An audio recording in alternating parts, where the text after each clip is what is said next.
begin with you. Well, first of all, in plain, simple Prozac terms, why do this? Why cut this down, considering the fact that no alarm bells have been rung in India ever since the war started? Well, do keep in mind that there are some electoral considerations also. There are major state elections coming up.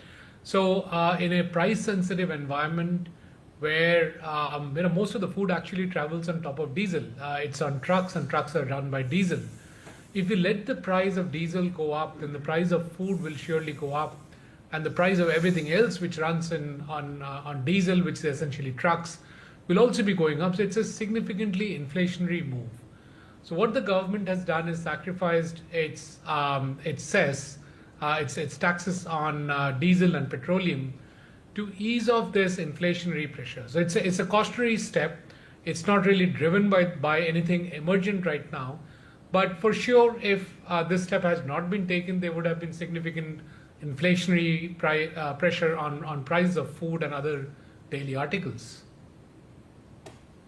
All right. Ambassador Bhaswati Mukherjee. Which is dictating how the fertilizer market works, which is the fact that we don't have subsidies based on nutrients. We have got subsidies which are tilted towards urea, which is why the consumption of urea is significantly more than what it should be.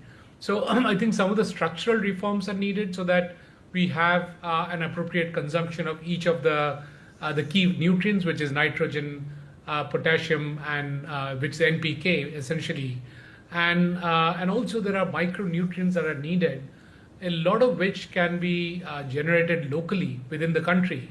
But also we should keep in mind that much of the source of nitrogen is not in India for the nitrogenous fertilizers, and therefore for feedstocks such as DAP, we are still dependent on places like Morocco and Syria and Russia and so on, who are one of the largest producers of DAP.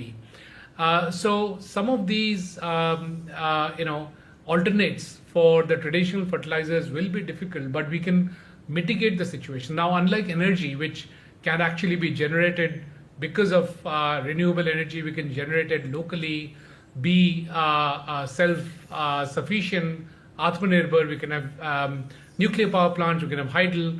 But in terms of fertilizers, we will face a roadblock because some of the feedstock and raw material needs to be necessarily imported unless we move down a path where we convert our coal into chemicals. And that too has been happening, and there is a significant investment that the government has already put in. I think it'll be worthwhile to push a lot of that into fertilizers rather than other kinds of chemicals such as ammonium nitrate. So I think the government is generally moving in the right direction. As we always say, a crisis helps in sharpening the focus. So we are now at a stage where that focus will be very, very sharpened.